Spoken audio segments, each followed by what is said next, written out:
The state of Ohio in a state of anticipation. Beginning today at Paul Brown Stadium, year 2 of the Urban Meyer experience in Ohio State. The boys of fall playing the 2013 Scarlet and Gray game from Cincinnati.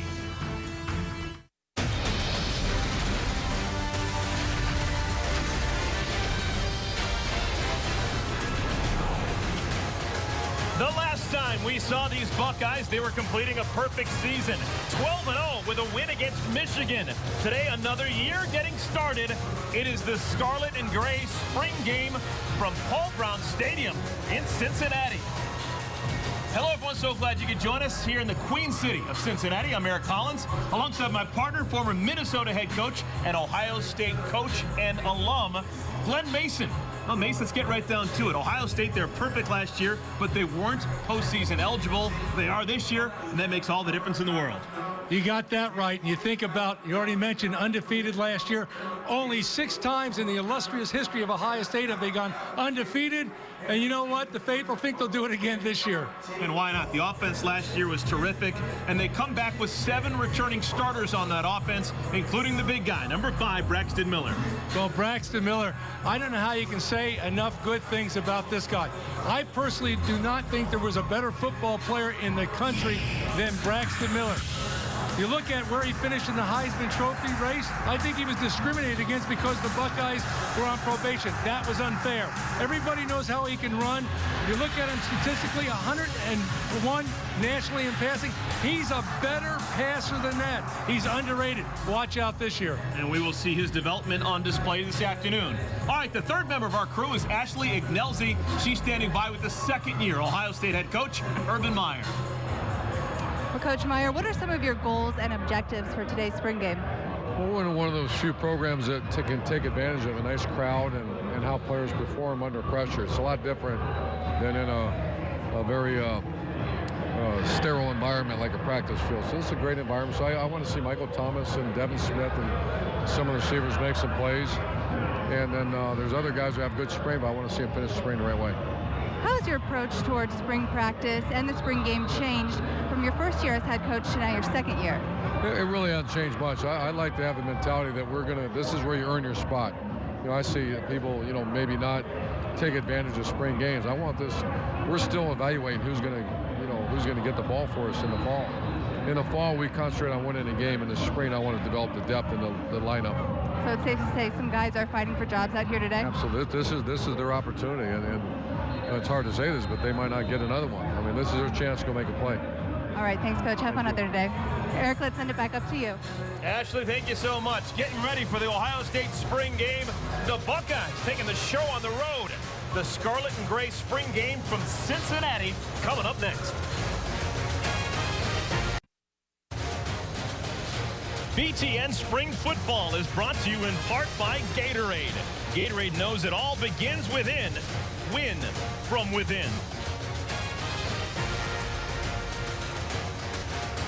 Braxton Miller and the Ohio State Buckeyes getting ready to play the 2013 spring game. We are not in Columbus.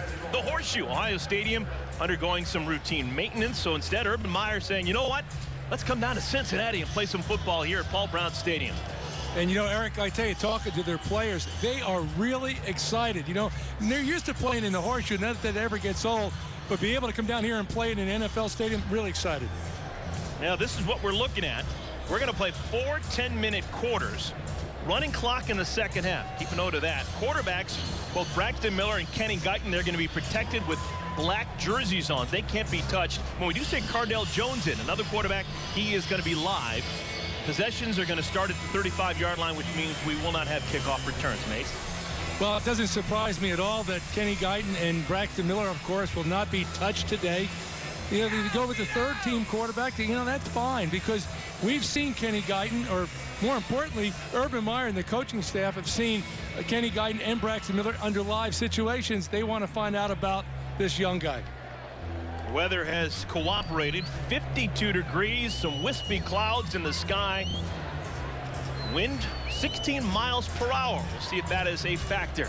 All right, no kickoff. We'll start with the ball at the 35-yard line. This is the Scarlet against the Gray. The Scarlet is basically the first team offense. And look at that. Braxton Miller showing you what he's all about. A deep catch all the way down to the 12-yard line. Evan Spencer with a nice grab. Well, that sure didn't look like a team that ranked 101 nationally in passing. In fact, today I would expect this first-team offense, Scarlet offense, to throw the ball 90% of the time. How's that for a prediction? Why? Because that's where they have to improve. Just like last year, you can see that urgency with the offense to get back up to the line of scrimmage when the defense is not ready and try and catch them off guard. Biggest change that I've seen by a lot of teams since I was coaching 6+ years ago is the tempo of the offense. You know, if you're the thing about huddles, they don't huddle on offense. You can't huddle on defense. It's hard for those defensive coordinators to think they got to make calls. Yeah, this is going to be the situation all day long. This team was divided, so we would have ones against ones. It's the first team offense for the most part on the Scarlet team against the first team defense on the gray team. When we see the Scarlet defense, that's generally the second stringers, and the gray team, when we see them defensively, that'll be their second team defense. Well, you know, with limited numbers, you know, you talked about in the open about when I was a player, you know, there was a lot more scholarship numbers then, and where it really takes its toll is in spring practice because, yeah, they have a couple incoming early graduates from high school, but you don't have that freshman class. Your numbers are limited in these spring games. Let's see what Ohio State is thinking about here on 3rd down and long. As per usual, Braxton Miller out of the shotgun.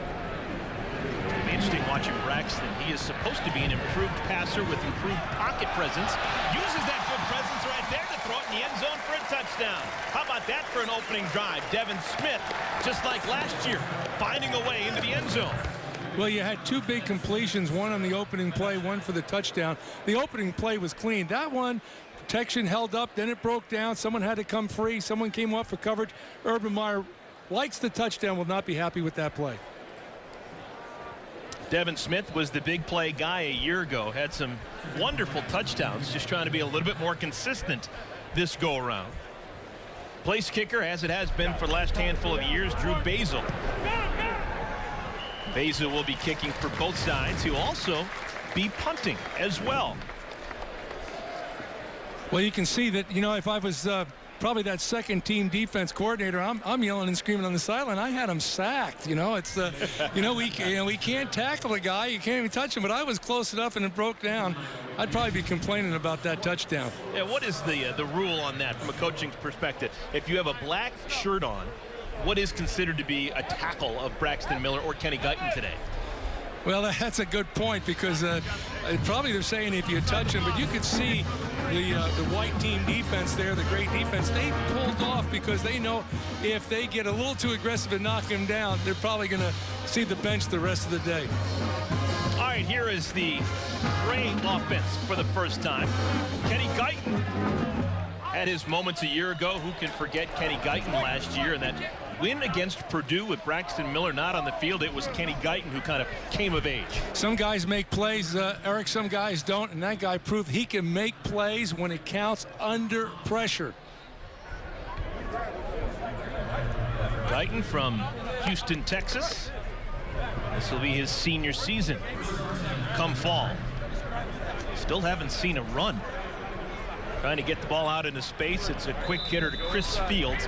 Expect a lot out of Chris Fields this afternoon. Ohio State is dealing with a couple of injuries to some offensive players. We don't expect to see Jordan Hall.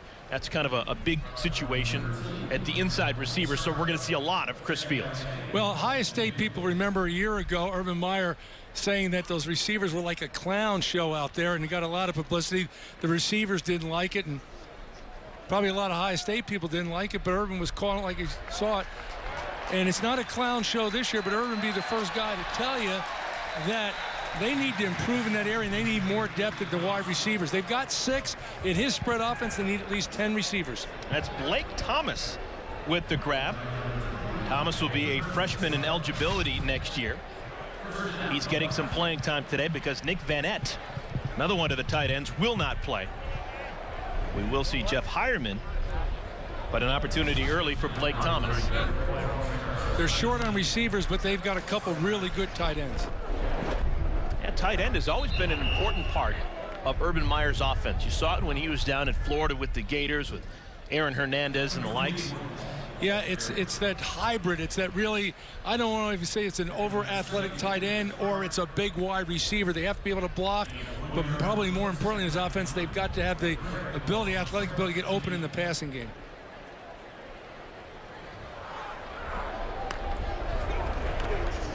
Guyton again using that quick tempo, pitch out in space, trying to get the running game in gear. And again, there's that Chris Fields opportunity.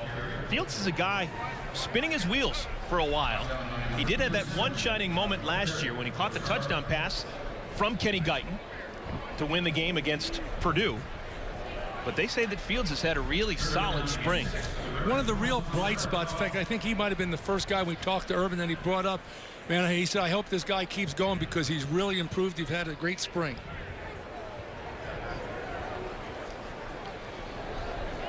On a third down, Guyton with the pocket collapsing. He is touched, and that will be short of the first down marker.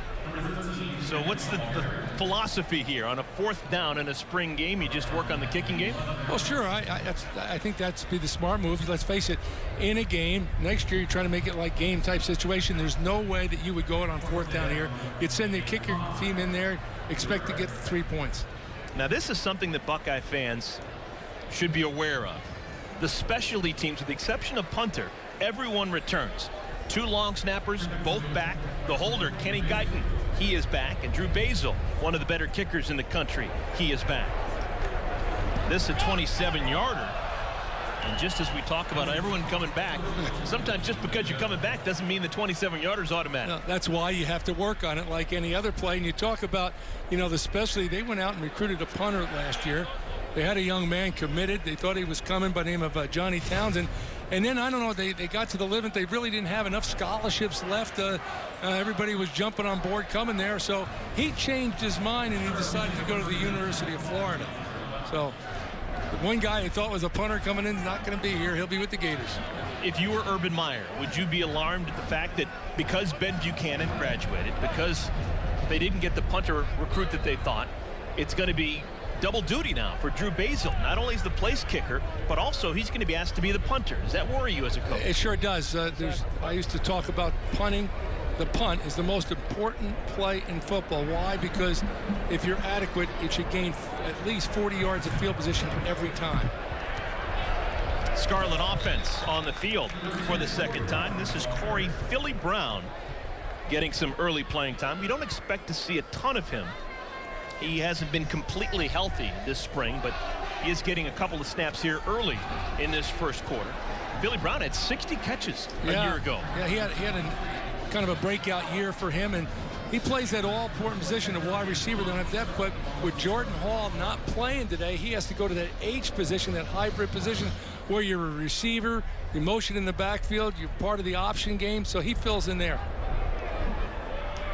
Miller again wants a bunch, middle of the field, and it is incomplete. Trying to squeeze it in to Jeff Hireman, one of those tight ends that we were talking about. Well, what a threat you do have offensively if you have a tight end, a big guy like, Hireman, that obviously is a, pretty good blocker, but he's 6'6", 250, but has the speed to get right down the middle of the defense. A guy like that drives defensive coordinators crazy. Kind of interesting alignment here defensively for Ohio State. We were told this was going to be a definite possibility to play with 6 defensive backs. Well, even for this game today, when you look how they drafted or picked the teams, they were playing with a nickel defense. 2 linebackers, 5 defensive backs. Now, I'm not sure that's a product of their short on linebacker and they're also a little bit banged up, or they think they have more defensive backs. And as you mentioned, they've been experimenting quite a bit during spring practice, playing 6 defensive backs, which if you have the ability to hold up, that's pretty good against these spread offenses. And last play was enough for a first down, so Braxton Miller in the offense remaining on the field. Now Miller in trouble, doesn't get touched. Trying to keep the play alive and finally put his hands up in the air. Let's talk about this defense for Ohio State. That front wall up front, familiar names. John Simon, Conference Player of the Year defensively. Hankins should be a first-rounder in a couple of weeks. Goebel and Nathan Williams, they are all gone. Well, I'm going to just tell you something. There's 11 other coaches in the Big Ten are really glad that they're gone. Now, Urban Meyer's in, but those guys weren't good. They were great. Individually great, collectively really great. But Urban Meyer, talked to him a couple of days ago, talked to him a little bit ago before this game started.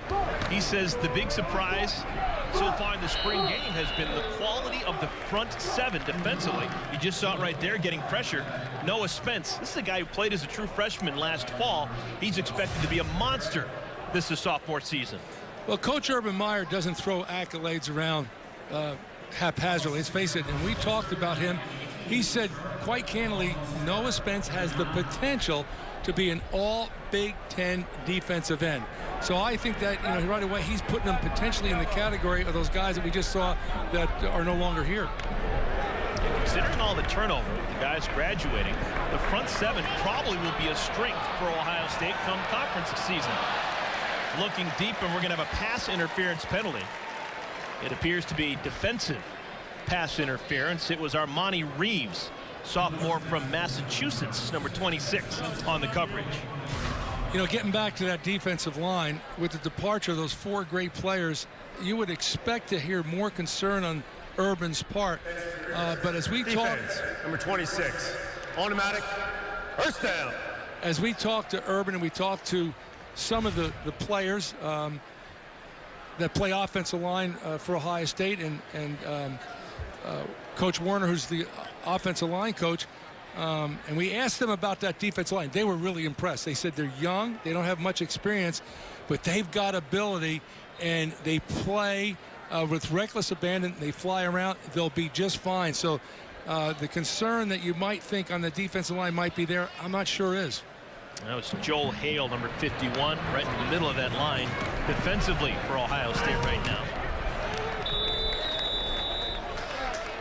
This is one of the players that has changed uniform numbers. Devin Smith with that grab. Yeah, finishing off with that defensive line. Even with all those guys leaving, having Spence come back, Adolphus Washington come back as a sophomore, Tommy Shutt they think the world of, Michael Bennett's going to start for a first time. You just saw Joel Hale. They've got power in numbers, quality numbers right now for Ohio State on that defensive wall. Miller skips out of the pocket, buys some extra time, and throws it incomplete. It was caught, but out of bounds was Hireman. When you look at the Ohio State defense, and they only have one returning player in the front seven, right away you say, man, are they inexperienced? But when you look on the back end, with all the players that they have coming back, not only players, but good players with a lot of experience, some maybe as good as anybody in college football, and collectively could be as good as any secondary in college football, all of a sudden that inexperienced defense kind of gets diminished a little bit. Yeah, 3 starters in the secondary. We're not going to see Bradley Roby today. Roby's out with a minor injury. Trying to get it underneath, and Philly Brown can't hang on. That'll bring up a 4th down. And that... Well, you talk about Bradley Roby. I mean, there's not a better corner in college than football. You know, he's one of those closed down corners. You can put him out on the island, and he can probably take care of about just any receiver. They're awful solid in the secondary, and you know, at the end of last year, Ryan Shazier, there's not a linebacker in the Big Ten playing any better than him. Quality football player. Shazier won't play today either, dealing with a sports hernia, expected to be just fine for the fall. Now on a 4th down, the Scarlet team goes for it, and it is incomplete. Joel Hale, one of the tackles, dropping back into coverage. Did they say he caught that? Oh, it's actually a completed pass. Hale with the tackle. I thought this ball was knocked loose. No replay today. Either that or it was fast replay. That might have been an Urban Meyer call. First down. Yeah, Urban right there, about 5 paces behind Braxton Miller in the offensive backfield. And that one's blown dead. That'll be considered a sack. Braxton Miller caught a couple of yards behind the line of scrimmage. You know, the offensive line last year was awful young. You got everybody coming back.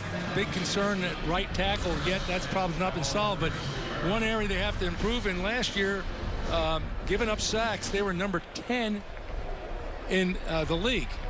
That doesn't sound like an Ohio State team. It's not an Urban Meyer team. Those negative yard plays, I know, drives him crazy. Was that because of the style of the offense with Braxton Miller trying to keep plays alive, or did you feel like the offensive line was leaky at times? I think the offensive line was leaky. And normally if you have a athlete at quarterback like Braxton Miller, that cuts down on the number of sacks you have. You know, when you have one of those guys that's a 5'2" quarterback that sits in there a little too long, he can't get away. That guy's hard to trap. Here's Curtis Grant. Curtis Grant, with a lot expected of him. He is going to be the starting middle linebacker. That's believed to be the case in the fall. He had some starting experience a year ago and actually lost the job throughout the course of the season. But now a senior year, this is kind of it for him, and coaching staff does say that he has stepped on during spring practice. 3rd down and 14. Miller steps up in the pocket looking for someone, and he just simply has to throw it out of bounds. They're going to actually credit that as a sack. That was Craig Fada getting in and putting 2 hands on Braxton Miller. You know, partner, there's a household name in the Ohio State program right now called Reed Fickell. He's the guy last year that all of a sudden came out of nowhere, became the right tackle, played extremely well. Probably going to have a chance at pro football, and now they keep talking about certain guys that have been around here a while that haven't stepped up yet. Are they going to be our Reed Fickell this year? And they got a couple guys in that category. Yeah, Reed Fickell was a guy who was a tight end in the program when Jim Tressel was the head coach, and he was switched to right tackle last year and performed admirably, and now is a pro prospect as a tackle. You see that in coaching a lot of times, and not in just college. How many guys you see go through high school careers and they're just average and really come on their senior year and end up getting a scholarship? Drew Basil, there's his first punt of the day. Looks like he's going to have enough leg for the job. We're only going to have fair catches here this afternoon, and that's fair caught at the 9-yard line. It's Jordan Hall with the fair catch. We didn't think we would see him at all, but at least they're allowing him to catch punts today. Now, BTN goes where you want, when you want it. BTN to go, presented by Auto Owners Insurance, available for free to customers or participating TV providers. Watch BTN, including live games, on your tablet, smartphone, or computer. It's available in the App Store and on Google Play, or visit BTN2go.com.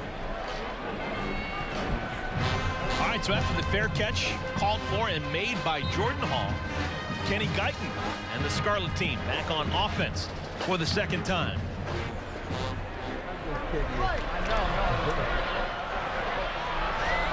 This is Warren Ball. Makes the first man miss. Carries it out close to the 17-yard line. Cruising along here. Yeah, we're cruising along, and he gained some positive yardage because of a missed tackle on defense. Someone will write that one down. We have got 1 quarter in the books for Urban Meyer's Ohio State Buckeyes. Quarter number 2 when we come back to Cincy in a moment.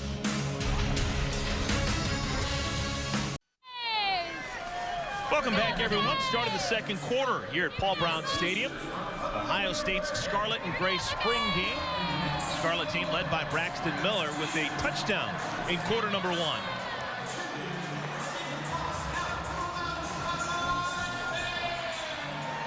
With Coach Glenn Mason, I'm Eric Collins. Ashley Ignelzi is also on our crew.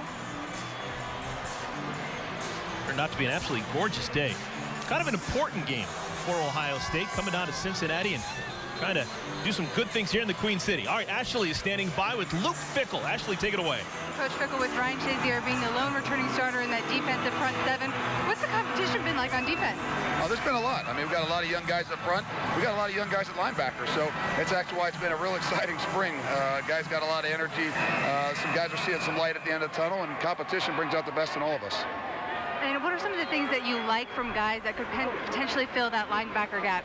Now we're looking for some leadership. We're looking for that guy to bring some passion and energy, and that's one of those things that Zach Bourne brought over to us when we, we switched him over midway through the year. So we got to pick up for the loss of passion and energy right there that Zach had, and not having Ryan in there right now is giving other guys a chance to really do that.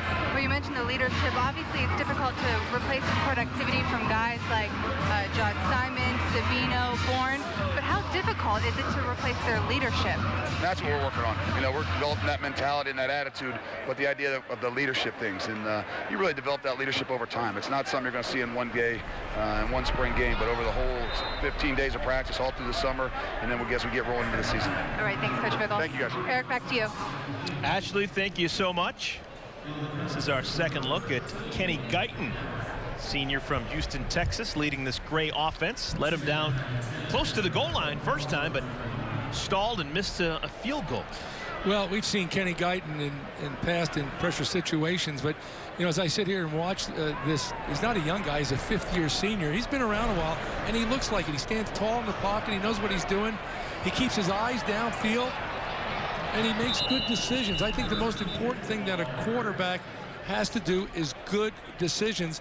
You can't force the play if it's not there, and he shows that type of experience. And Mace, it shows you how much Urban Meyer and his staff think about Kenny Guyton to put that black shirt on him. It is a big-time luxury to have a senior with so much experience as the backup to a guy in Braxton Miller who, quite frankly, the way that he plays, you're always kind of gnashing your nails, wondering, is he going to stay healthy for the entire year? Well, exactly right. You're one play away from being the starter, and I think Urban Meyer, by also putting him in a black shirt, tells him just how important he is to this team. Braxton Miller is going to get all the publicity, all the hype, rightfully so, but you're very, very, very important for this team. You got to be ready to go at a moment's notice. And he was. This was his biggest game at Ohio Stadium against Purdue. The Buckeyes surprisingly struggling big time. Braxton Miller was out, but Kenny Guyton was poised, knew what he needed to do, and the Buckeyes eventually win it in overtime. And remember, without that win right there, the perfect season goes out the window. Well, big win, big job by Kenny Guyton, and I think, when you talk to the coaches beating this to death, they have complete confidence. If Braxton Miller was not here, for some reason, they would have complete confidence. It wouldn't be like the world ended because Kenny Guyton is pretty darn good. Another catch for Blake Thomas, freshman tight end from Cleveland, getting some early work. He is from the west side of Cleveland, St. Ignatius High School. They have historically had a terrific program.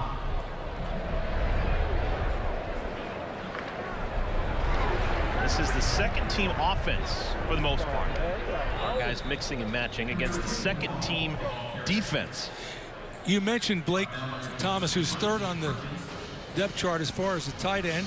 Young guy, he's a redshirt sophomore. But as Urban says, he says, you know what? You earn your place on the depth chart in spring practice.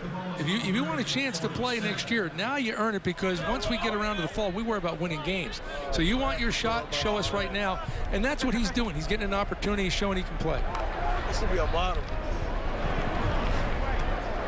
Another quick hitter, pass is caught. This time it's Michael Thomas. Everyone's been talking about how well Thomas has been playing here this spring. He shows you what he's got all the way down to the 20-yard line. Thomas is a guy who's got a very special relationship with Braxton Miller.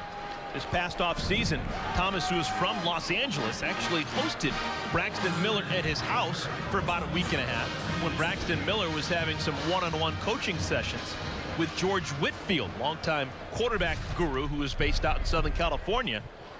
So come the fall, Braxton Miller, he knows where to find Michael Thomas. Those two are simpatico. Oh, I'm towing Austin. Another chance here. This is Thomas once again, his second straight catch.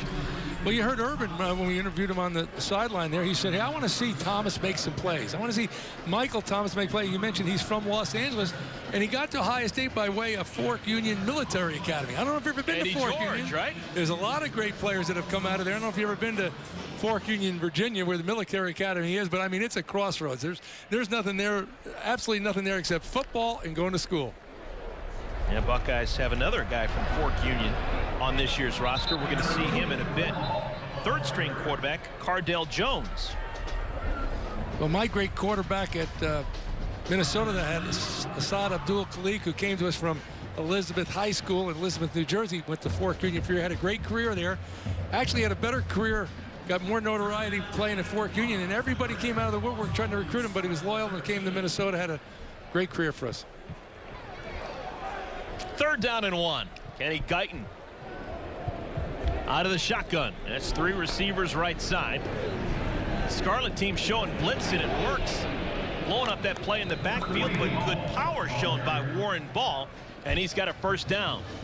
Down to the 10-yard line. I think that was Adam Griffin who made that play off the blitz, wasn't it? Huh? I think it was Archie's kid. Yeah, it had to be. I saw Archie jumping up and down. You knew that was his son out there making the play. I'll tell you, Archie Griffin, great football player, better person. I'm not telling anybody anything they don't know, but into the end zone. It is incomplete. There's Eli Apple. Eli Apple is a name that Buckeye fans are going to be hearing for a while. At least that's what people think. This is an early enrollee. Came in from high school just a couple of months ago. From the great state of New Jersey. He is from New Jersey, Voorhees, New Jersey. So he is going to be a true freshman come the fall. And he's got a significant opportunity to get playing time as a true freshman in that backfield. He's that talented. Guyton completes it short of the 5-yard line. Now, can you really appreciate that? You think about it. All his guys that he grew up with and all that kind of stuff, they're running track now, or they're trying to get a date to the prom or whatever. And here he is. He's playing for the Buckeyes in Paul Brown Stadium. You talk about have to make a quick change in your life, and he's doing it. And he's showing that he might have an early opportunity to play for the Buckeyes. Yeah, there are 5 early enrollees in this 2013 Ohio State recruiting class. And Eli Apple is one of them.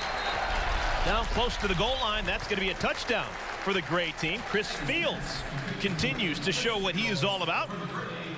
Guyton to Fields. We've seen that before. Purdue game 2012. They score a touchdown here. Heavy on the pass today. You remember, I keep talking about where they were statistically nationally throwing the ball. Remember, they were 10th nationally running the football. Big emphasis on throwing the ball here today. Why'd you say that? Before this game even began, you said 90% passing in your eyes was to be expected from Ohio State. Why? Well, I know what type of coach Urban Meyer is, and I would think, he's going to continually work on the things that they need improvement on. He knows they can run the football. He knows that. And they don't have all the weapons for the option with Jordan Hall being injured. And the other thing is, he doesn't want to get those offensive linemen injured. Now, they can get injured in passing game, but more likely they'll get rolled up on, and they're running the ball quite a bit, so he wants to keep those offensive linemen healthy. All right, Ashley standing by with Bradley Roby. Ashley, take it away. Bradley, you're down here cheering on your teammates from the sidelines. How hard is it for you not to be out there today? It's very tough not being able to be out here in a new and nice environment like Cincinnati. This stadium is nice. The fans is everywhere, and I just want to be on the field. But I can't play, so it's okay. Typically, what is your outlook, though, as a player, during a spring game? This is a time for young players who haven't really played much to come up and make plays and show that they can play and make their move to get on that roster for the fall. So it's fun. It's more laid back than fall camp is, so it's a lot more fun. Well, with losing so many guys on the defensive side of things, are you looking forward to having a leadership role and being very vocal this year? Yes, that's what I've been working on this spring, is being a better leader, being the #1 guy for our defense. That's what I'm going to have to be. And as the best player, I'm going to have to be the best leader. So that's something we've all been working on, me, Christian, and C.J. Barnett, and that's what we're working on. Buckeye fans will be happy to hear that. Guy well soon. All right, thanks. Thank you. Eric, back to you. Ashley, thank you. Bradley Roby last year tying an Ohio State record with 17 pass breakups. Led the nation in breakups. Interception return versus Nebraska for a touchdown. Fumbled punt return for a touchdown against Miami. Blocked punt return for a touchdown against Indiana. It's interesting talking to his coach, Coach Coombs, and was saying that Bradley's a me guy. A me guy. And I initially took that as a negative, and he went on to explain further. He says, no, He says not from a team standpoint. He's a great team guy, but he said all great corners that you put out there, they got to be me guys. I can get it done. Put me out there. Count on me. And he is definitely a me guy. Well, being a me guy, he knows that the shoulder injury that he had at the tail end of last year needs to be as close to 100% as possible, and that's the reason why he's not playing today. But the shoulder's expected to be totally fine for when practice starts in the fall. This is something you can do a spring game. You know, you kind of run the roost here. Yep, if you want to work on the kicking game, do it right now, right in the middle of the game. That's not too good there. Tee it up again. In golf we call it a mulligan, right? No, you know what, Urban out there, Coach Meyer, he's more than the head coach. He's the commissioner today. He can do whatever he wants, and gives a chance. Again, when you put the kicker out there, it's under pressure, more pressure than he's in the face in practice. Let's find out what he can do. Why is Urban so close to the holder right there? That's more pressure. I had a player tell me one time, he says, you know, Coach, I can make these kicks, but when you're around, it makes me nervous. I said, you know, I am going to the games, you know, and you got to get used to it. He said, but you don't have to stand so close. But that's what he's doing. He's trying to put, I want to say artificial pressure. I don't think it's artificial. Real pressure on that young man. And Basil comes up short. Folks, these are bombs, just by the way. He's holding it at the 44-yard line, so add the 10 yards of the end zone, and those are 54-yarders that Drew Basil is coming up short on. Now, this isn't the first time that Coach Meyer has put some pressure on Drew Basil in the kicking game. This was last Saturday, Student Appreciation Day, and you have the whole student body basically surrounding him.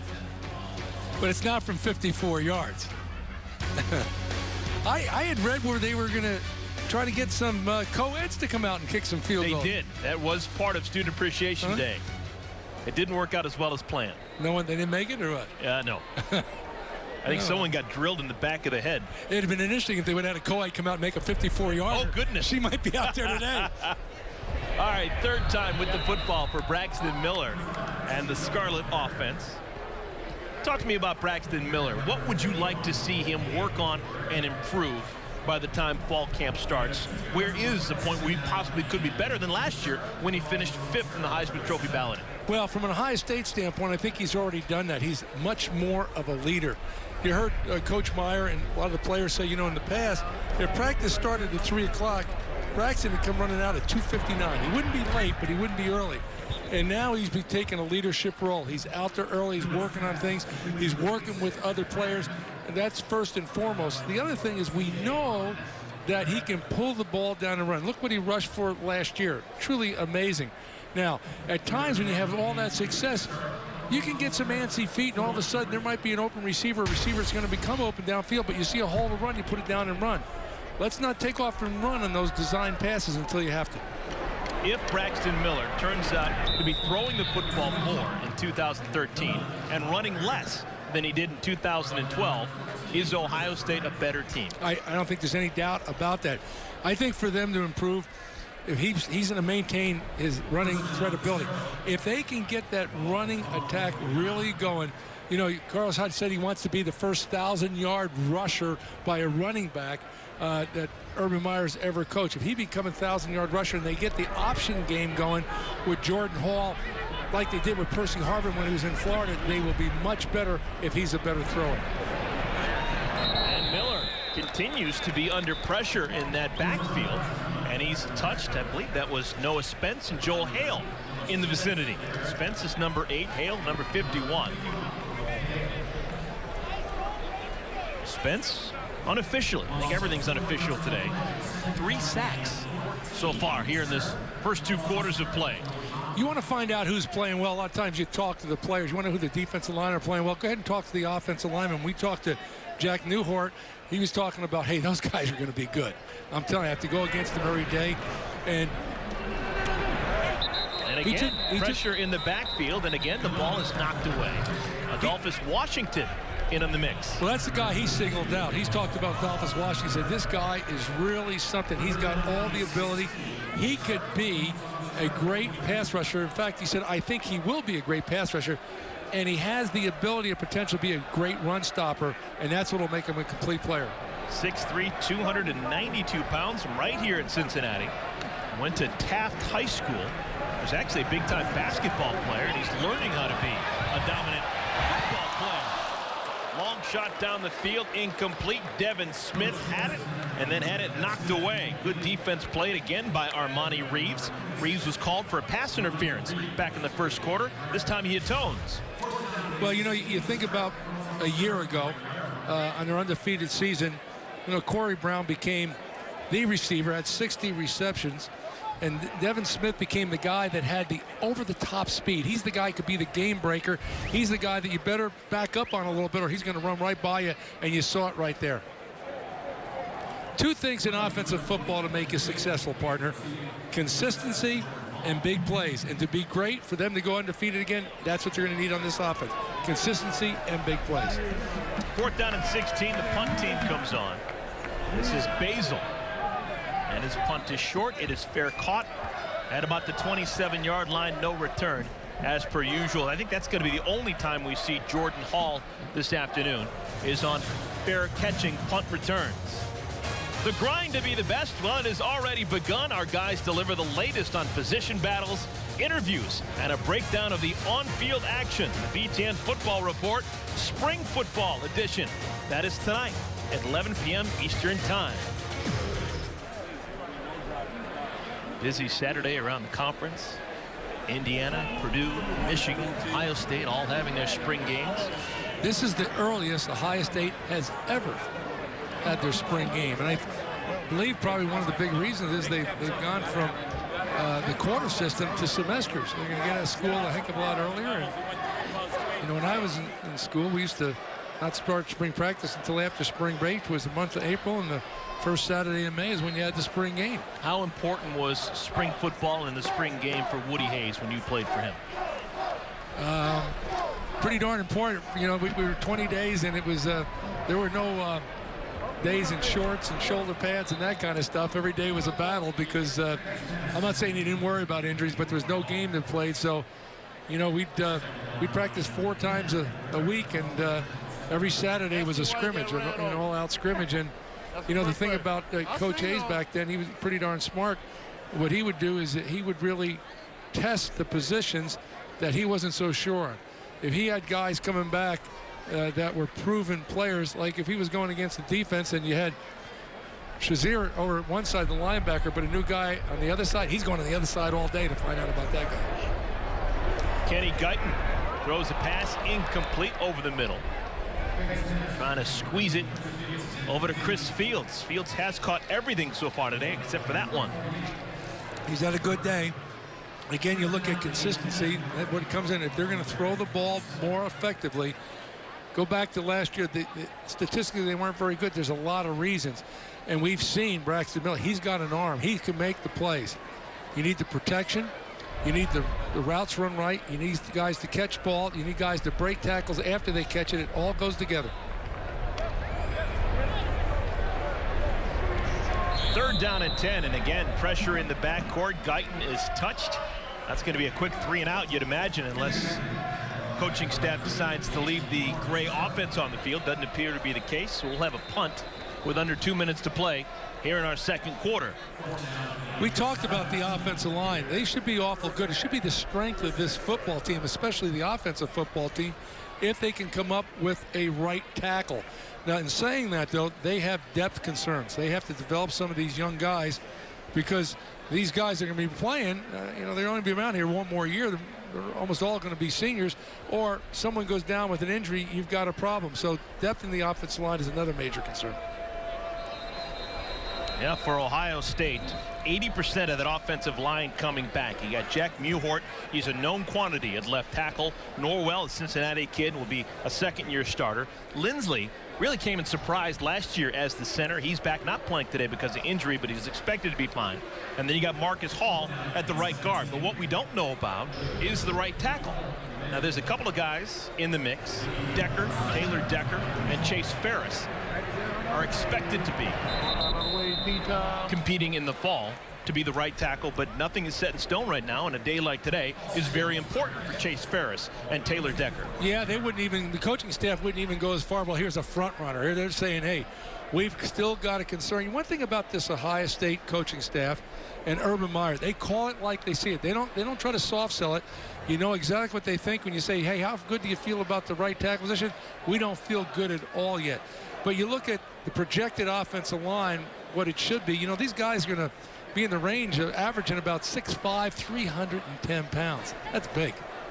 Now, in Sports Remember, Coach, we talked about it a little bit ago. The exact same question at right tackle a year ago, but it was Reed Fickell who stepped up and was terrific.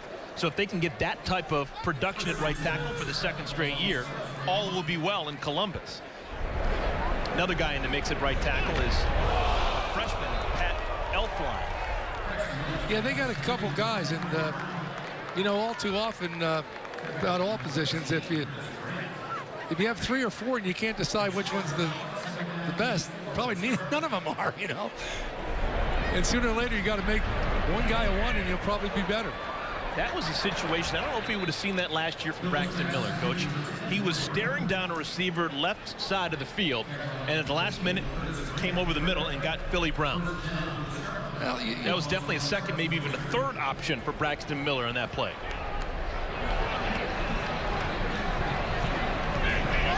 Again, another deep ball. Nobody home. Just throwing it away. Long foul ball. But, you know, because they went undefeated last year, I think it becomes minimized. This is only the second year for Urban Meyer and his coaching staff and this offense. I can only imagine that last year these guys had to be looking at each other.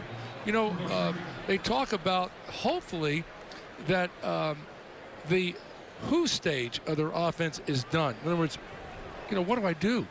Let's concentrate how I do it and how hard I do it and how well I play. Last year, they were just totally confused on assignments and what they were supposed to be doing. Remember, clown act and unfunctional. I mean, is unfunctional or is it dysfunctional? I'm not really sure. The line was unfunctional, and the wide receivers were a clown act. And any way you put it, like I said, Urban doesn't soft sell anything. He tells you exactly what he thinks. He wasn't happy.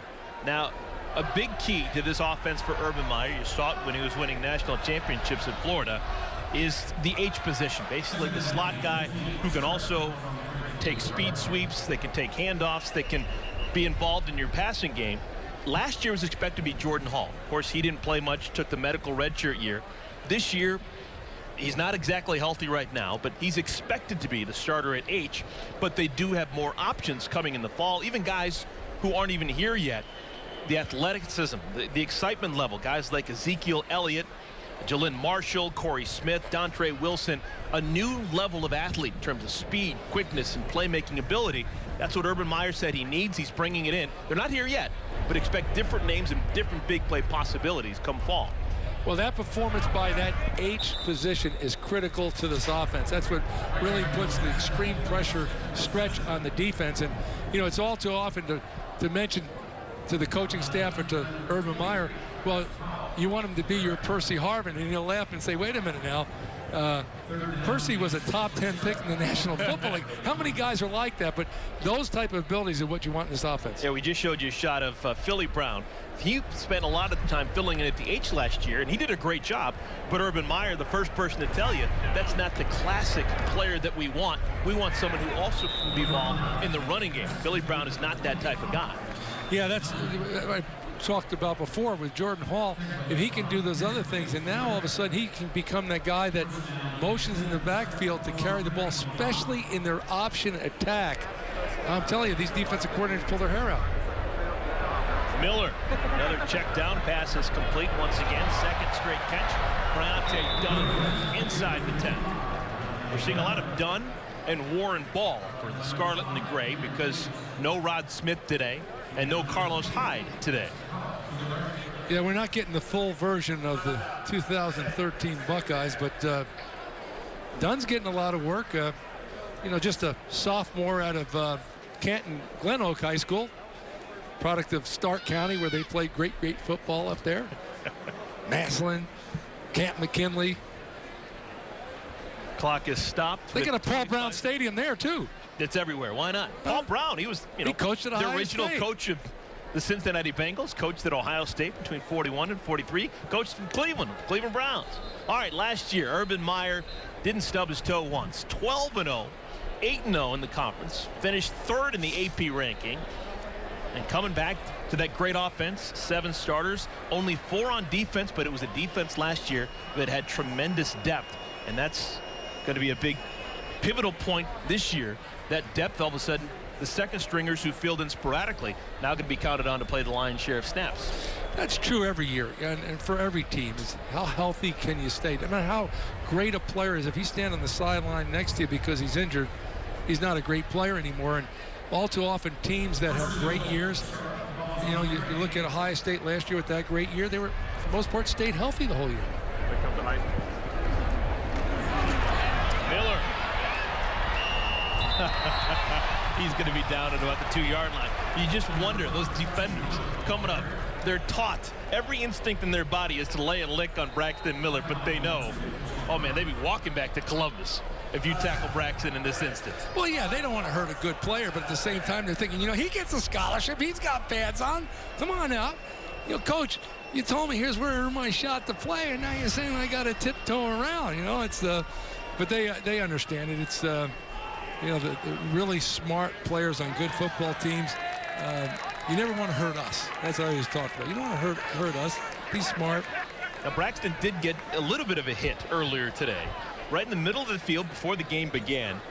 The entire team got into a circle, and not sure what the drill is called, but individual players were going up against We'll call it one-on-one. Going one-on-one against each other. And they did have the 2 guys in the black jerseys, Kenny Guyton and Braxton Miller. They both took a snap and hit each other and kind of padded up a little bit. And Urban blew the whistle very quickly. Back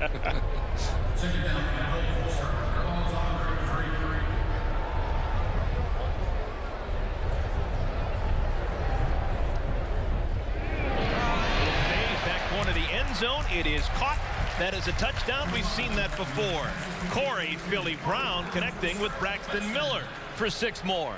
Yeah, another touchdown. And, you know, I know there's a old friend of mine, a Buckeye through and through, Steve Snap, former SID. He's not here today, but he's at home watching this and probably yelling and screaming the best he can on that touchdown right there because he loves the Buckeyes. Second touchdown pass for Braxton Miller. Found Devin Smith in the first quarter. Now finds Philly Brown. Numbers for Braxton Miller, 11 for 17 here in this first half, 143 yards and those 2 scores. Now that's going to do it for the first half of play. 2 quick quarters here at Paul Brown Stadium. Braxton Miller, Heisman candidate. He has looked like a Heisman candidate. Doing a good job moving the feet in the pocket and throwing strikes in the passing game. The one thing that hasn't happened is he hasn't been hit. Not a lot of touch, Braxton Miller, and good reason. You got to keep this kid healthy if Ohio State has any chance of achieving the dreams that their fans have for the 2013 season. All right, Ashley is with Coach Urban Meyer. Ashley, take it away. Well, Coach, take us through that kicking drill in the first half. No, it's not a kicking. I'm just trying to, you know, it's one of the advantages of having a big crowd is I want to see our kicker. We didn't kick a lot of field goals last year, and see Drew Basil hit it. He did okay, but we're going to probably try something like that again in the second half. Well, last season, I heard you talk a lot about how it was very important for your team to have a great competitive spirit. So this is the closest thing to a game atmosphere. What did you make of your team's competitive spirit? It's okay. When you start taking some of your best players for whatever reason out of the game, it's not quite as clean as you'd like. But, you know, I saw Braxton Miller and Corey Philly Brown hook up on a 7-yard hitch with 7 seconds left against a good player, Duran Grant. Those are the kind of simulations you just can't do in practice. You can do that in a game. Anyone really stand out to you in this first half? No, I think, yeah, the 2 defensive ends, Defus Washington and Noah Spence are very good players. You got to be happy with that. All right, thanks, Coach. Sure, thanks. Eric? Ashley, thank you so much.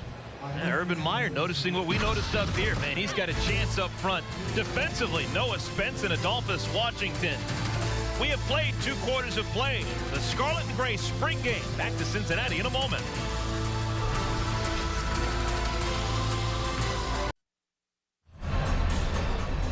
Welcome back, everyone. Getting ready to start quarter number 3, 2013 Scarlet and Gray spring game. Last year, of course, a significant year in the history of Ohio State football. The Buckeyes finishing a perfect 12-0, and 3 captains have returned to get their championship ring. Well, you know, it's unfortunate, and this happens all too often in college sports, where, you know, all of a sudden something happens and whoever was involved kind of moves on, and the players and the coaches that are following have to continually pay a penalty. And you think about this great Ohio State team going undefeated, and, you know, arguably if they weren't on probation, they would have been playing for the national championship. Well, Ohio State was officially the champion of the Leaders Division. And this is what the Leaders Division Championship trophy looks like, or ring looks like. 3 players getting these rings right now. Travis Howard, Zach Bourne in the middle, and Big Ten Defensive Player of the Year, John Simon. And they did beat both teams that played in the championship game in Indianapolis. Talk about some great players, though, huh? Looked like they had to roust John Simon out of a duck blind. Well, if you had Urban Meyer sitting here, you'd say, yeah, they're great players, but what they represent more than anything was great leadership, and that's what he's looking for, these guys that still have the shoulder pads and helmets on today. Where is that type of leadership going to come from this football team? Travis Howard, all Big Ten cornerback a year ago.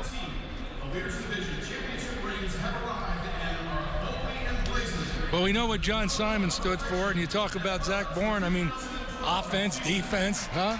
You know, and Dad played at Michigan, Mom ran track at Michigan or something, and he's at Ohio State, brothers at Ohio State, younger brothers at Ohio State, and Pickerton. Not only guys getting these championship rings, but also getting those important gold pants that Ohio State Buckeyes received when they beat Michigan. Well, you know the story how that all started, you know, back way before I was born. Francis Schmidt was the coach, and Ohio State hadn't fared very well against Michigan. He got hired as the head coach. At the press conference, they say, how do you intend on beating Michigan? And he says, well, as far as I know, they put their pants on the same way we do, one leg at a time. Ohio State beat Michigan that year, and Gold Pants Club has started. For your undefeated 2012 champion, the Ohio State Buckeyes.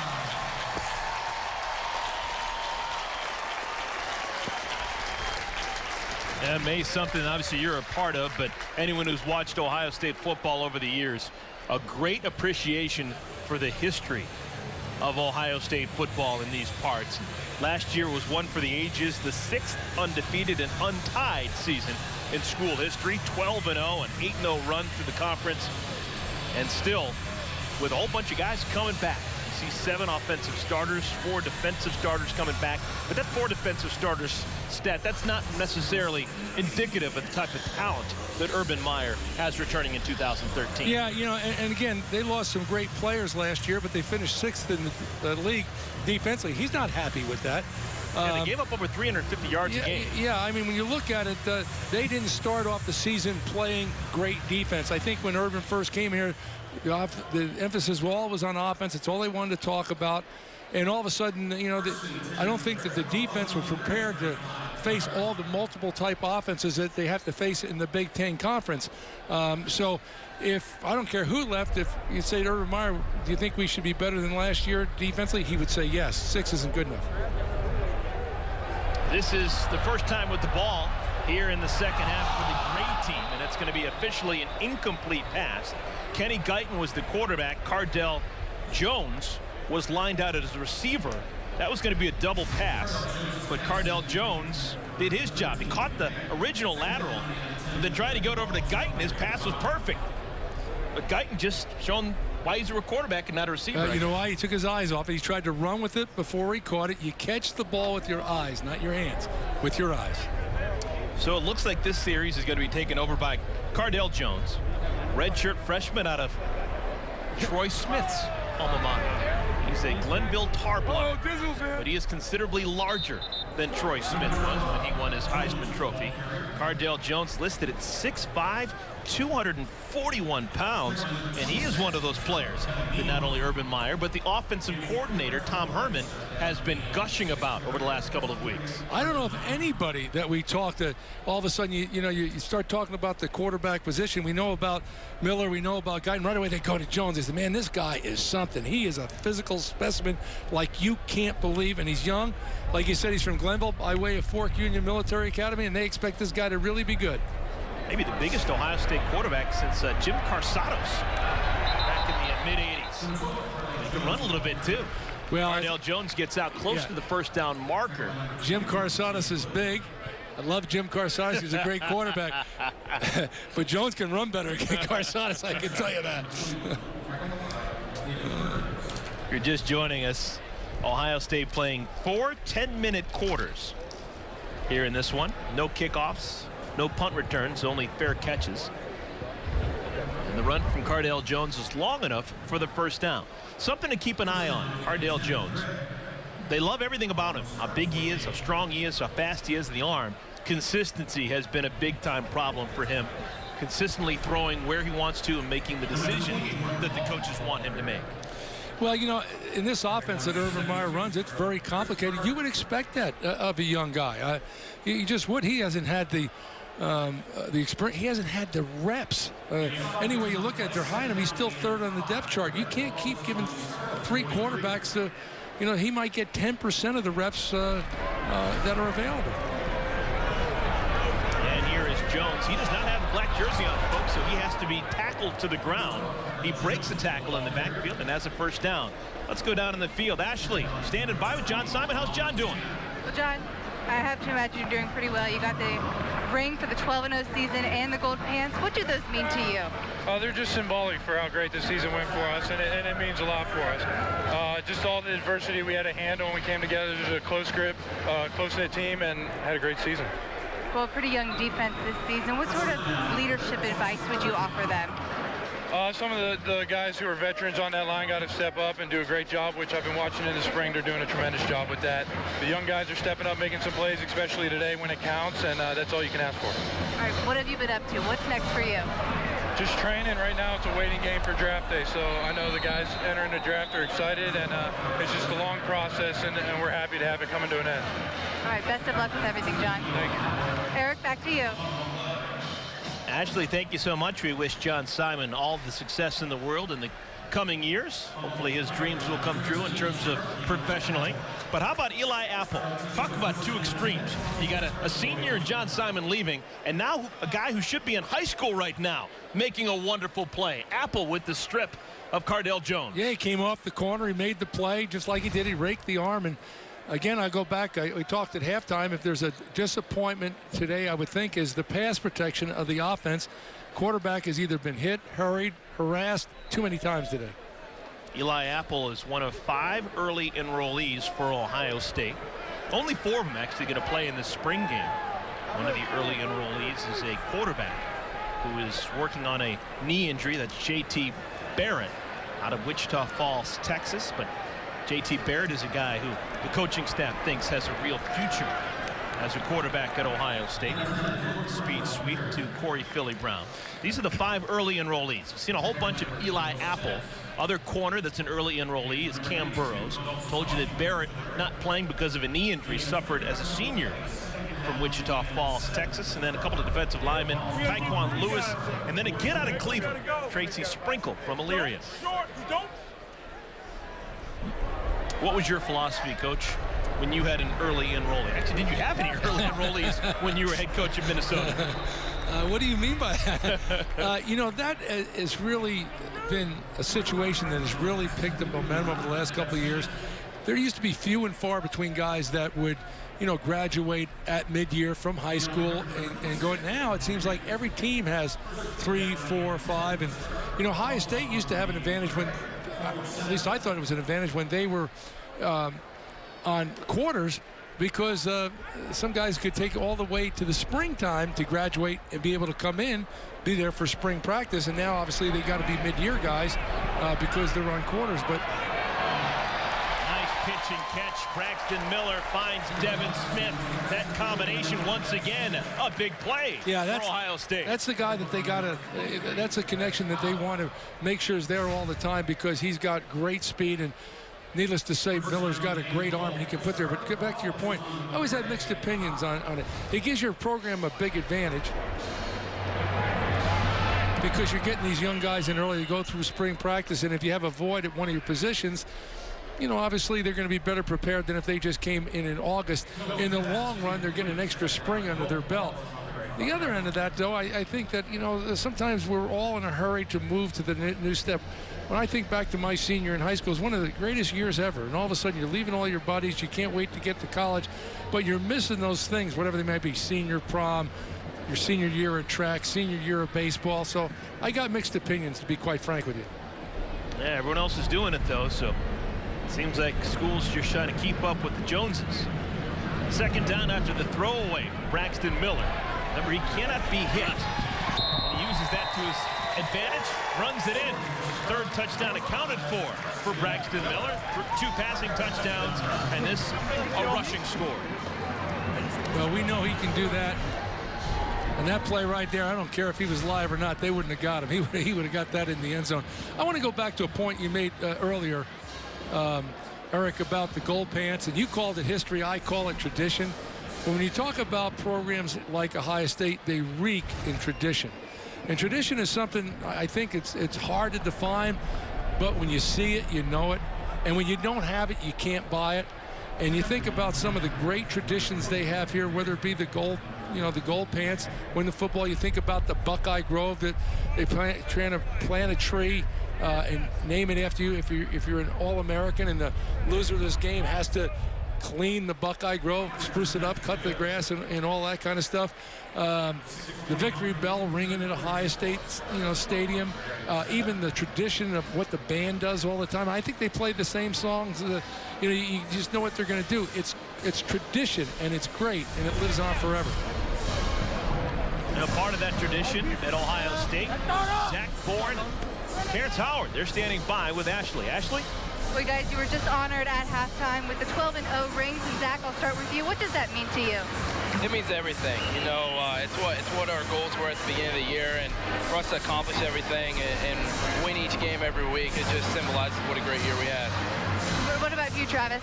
It's just an honor. You know, we worked so hard, and we knew that we couldn't go to a bowl game, so we kind of played with a chip on our shoulder. So these rings just mean everything, just because of everything we went through and the hard work and, the tough games we played, and just to come out and just get these is just an honor today. Is it a bit nostalgic for you to be here, spring game, pretty big crowd, and, you're not able to be a part of it anymore? Yeah, most definitely. I mean, when I first walked in the stadium, it was kind of tough for me because of the fact that I'm used to playing in these type of games. But, I'm just happy that just to be here and just to, come out and watch the younger guys play and perform. And what are you up to now? Now I'm just training for the draft. I'm actually here in Columbus just working out and taking a couple of visits with a couple of teams that has a couple of workouts. So I'm just seeing where enjoying myself right now and just trying to embrace this moment until the draft day.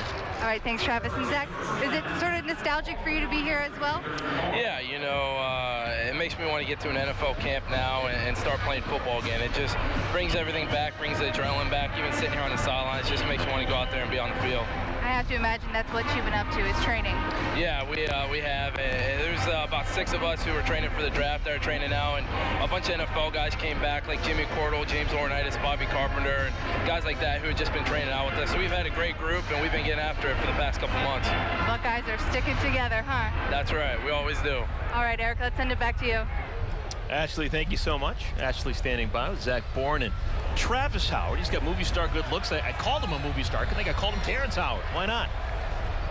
All right, after the turnover, Cardell Jones lost it. It was recovered by Joe Berger.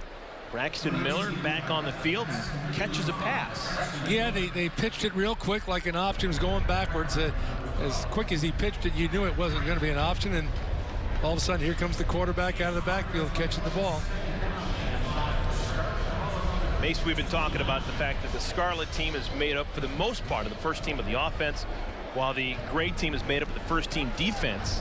It appears as if the offense may be a little bit ahead of the defense. Is that Is that something maybe you've picked up on, or am I just making too much out of the 3 touchdowns scored by the Scarlet team? No, I think maybe you're making a little bit, but there's some big plays that are involved there. But, you know, as when you think about that front 7 on defense, what they lost, the amount of pressure that they put on the quarterback, you know, I'm impressed by that. And, you know, typically the defense will always be ahead of the offense. In spring practice, August practice, it's a little easier to put together because of all the assignments offensively. But other than the big plays, I've been impressed with what the defense has done. Little check down, pass is complete underneath. Another catch out of the backfield for Bryante Dunn, and he gets it inside the 10. That is his 4th catch this afternoon. We'll see how the Wolverines prepare for the 2013 season as we cover spring football from the University of Michigan. Coverage starts right after we are done here on the Big Ten Network. Flags flying. Ball snap. Pushed out of bounds is Devin Smith. There's a penalty on that play, but, you know, in Urban Meyer's offense, you see that quick throw to the, you know, perimeter. You know, that's a high percentage pass, and in a lot of ways, I'm sure in his mind, those are runs. You know, we're lining up in a one-back set almost all the time. So those balls that we get on the perimeter, there's nothing more than throwing a pitch sweep, except you have fewer guys to block, and all those guys that are defending the inside run, they got a long way to run to try to help out on those runs.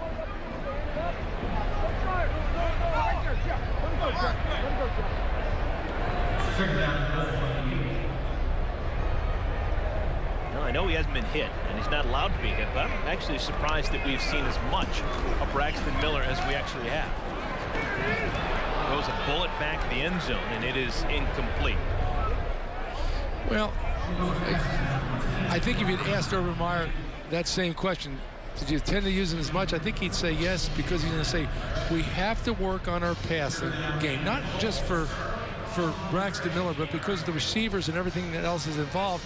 And what better setting to do that than in a game situation in Paul Brown Stadium with a bunch of people there adding pressure on these guys that we need to perform under pressure. So I'm not really surprised at all. I would have been surprised if it was a live contest and they were tackling him, but his chance of getting banged up in these type of drills is minimal.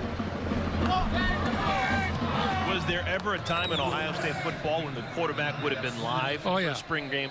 Yeah, in fact, glad you brought that up. I remember one year I was assistant coach at Ohio State, and right at the end of the spring game, would have been 1984, Mike Tomczak was our quarterback. Tomczak was live. He was live, and we ran an option, and he broke his leg. And that was the last time a quarterback was allowed to be hit in a spring game, probably. I would think that's probably right. But anyway, we didn't know if he was able to come and play, then they'd be able to play the next year. In fact, he played the early part, maybe the whole year, but with a big brace on his leg, he actually kind of limped.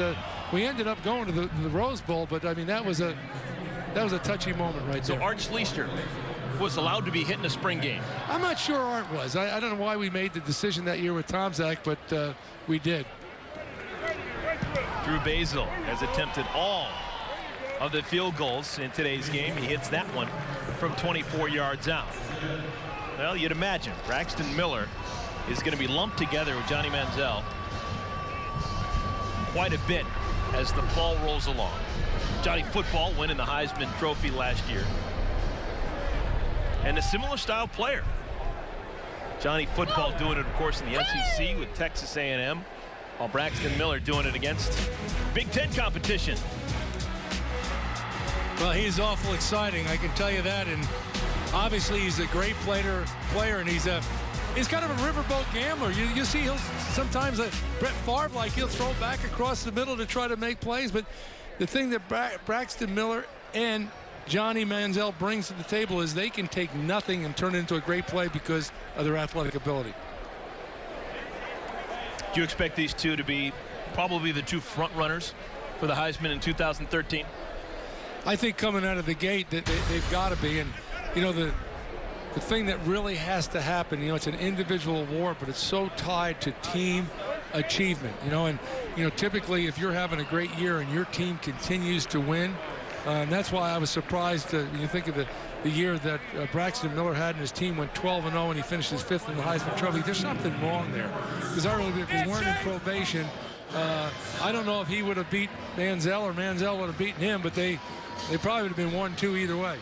That's a different era, but back in 1989, the great Andre Ware won a Heisman Trophy at Houston when they were on probation. They weren't on television once the entire year, but Andre Ware still won a Heisman Trophy, and I think those days are long gone. You're not on TV, you're not getting that exposure. People are just going to turn the other way. Yeah, with John Jenkins, even back then with John Jenkins being the coach, those numbers that they put up were phenomenal. But when you get to see somebody with your eyeballs, you start hearing about a guy like Johnny Manziel at Texas A&M, and then all of a sudden you see him playing, making some plays, and you think, wow, A&M is not winning this game without him. I can tell you that. So the great team has the ball once again on offense, and I'd imagine the most important thing in the life of Cardell Jones, number 12 in gray for Ohio State, simply hold on to the football. He had a fumble his last time out. Joe Berger knocking it away. If you're a quarterback in any school in Division I football, you turn that football over in the spring game, and for the rest of the day, you're going to be fighting an uphill battle to try and get back in the good graces. There's no doubt. If you're not protecting the football properly, in my terms, I used to talk about, you got to carry the ball high and tight. You just got to do that, because I don't care how hard you squeeze it. If the rear tip of that ball is sticking out, it can be a fumble. Now, sometimes you can be protected and you get just hit just exactly the right way. Someone has their helmet running the ball, it goes.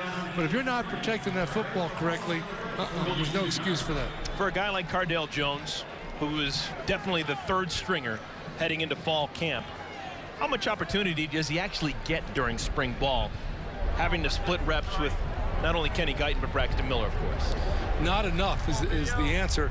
And the thing about it is it's not the quality reps that you'd really like, because in developing a quarterback, you're so dependent on the supporting cast. You want to be taking those reps with the good guys. The offensive lines and protection, the receivers know what they're doing, the backs know the blitz pickup.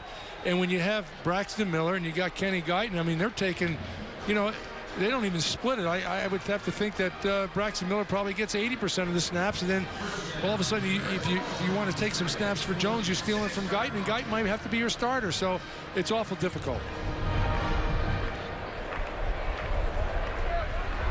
Urban Meyer, you see him far left part of your screen.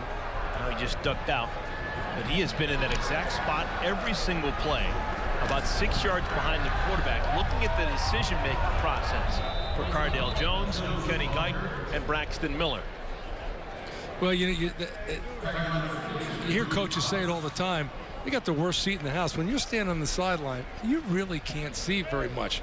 And that's why come spring practice, that's why I used to do the same thing when I coach. You get back there, you stand behind the offense, and you can get a great feel of what went on during this scrimmage, during this game, during this practice, both offensively and defensively, because you can see what happens.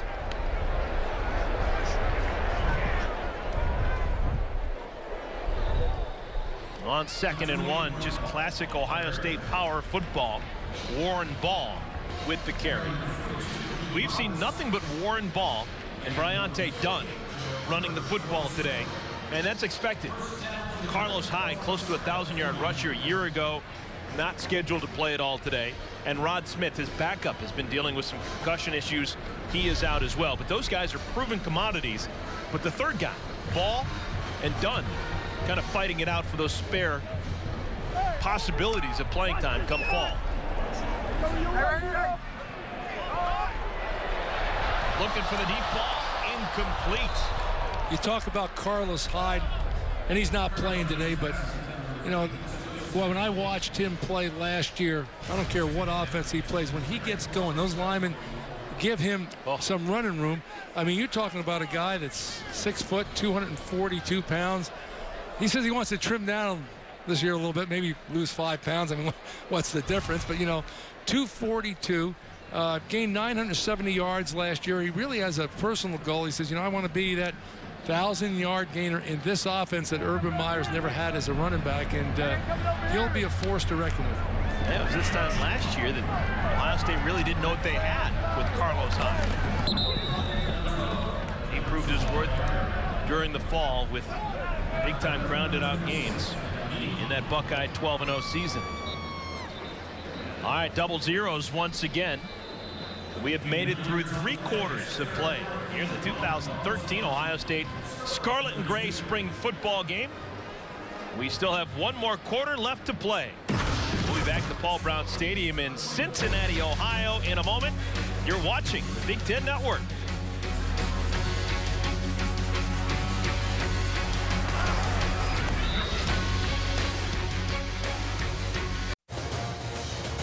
Welcome back, everyone. The Ohio State Buckeyes actually leaving this morning from Columbus, making the hour and 45-minute trip from Columbus to Cincinnati to play this spring game here at Paul Brown Stadium with Glenn Mason and Ashley Ignelzi. I'm Eric Collins.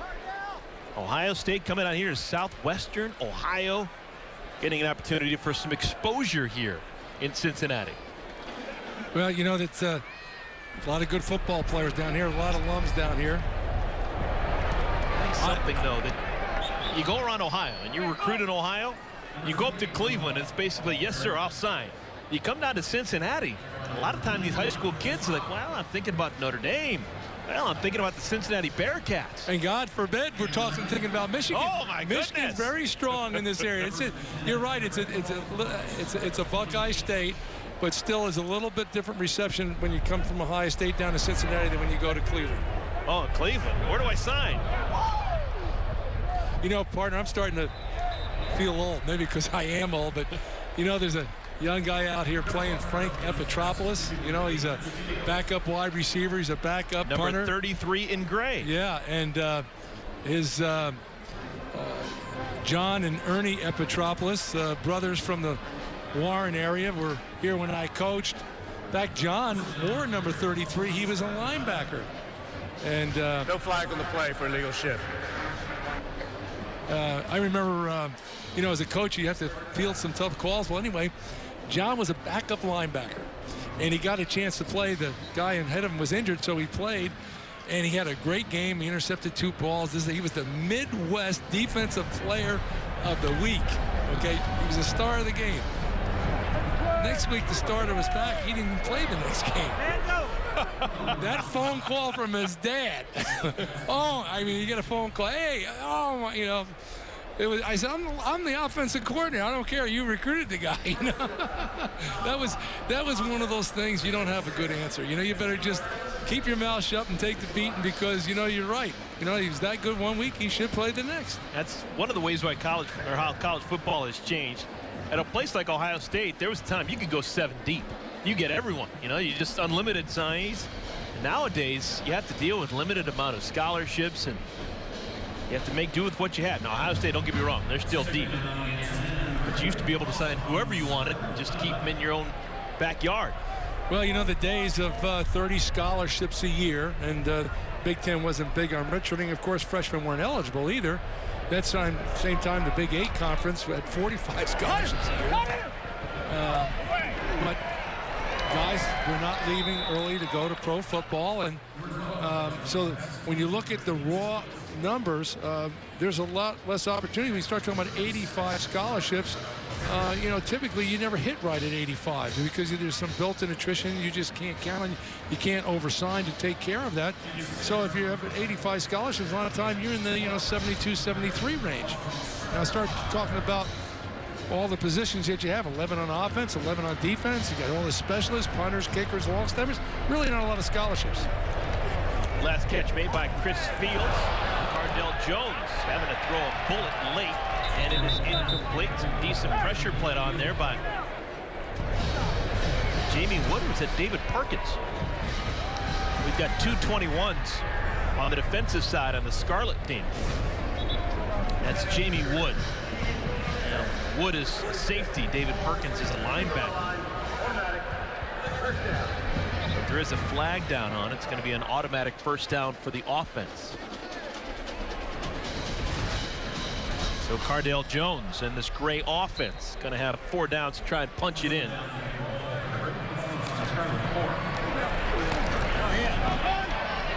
See, yeah, Jones still a work in progress. That's one of those difficult upperclassmen throws, trying to throw that fade back part of the end zone.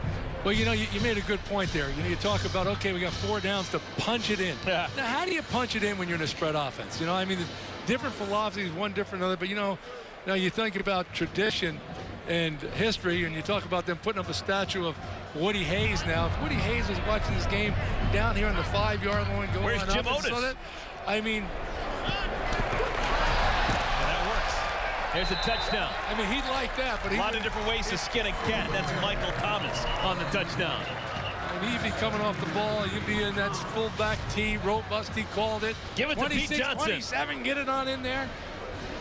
And if you didn't get it in there, you didn't want to come back to the sideline. I promise you that. Michael Thomas has had a nice spring game. Cardell Jones with the touchdown pass. Drew Basil's going to be back out to kick the extra point. We have seen Kyle Clinton come on, not kick a regulation field goal, but Clinton has come on and just attempt some of these extra practice field goals throughout the course of this afternoon.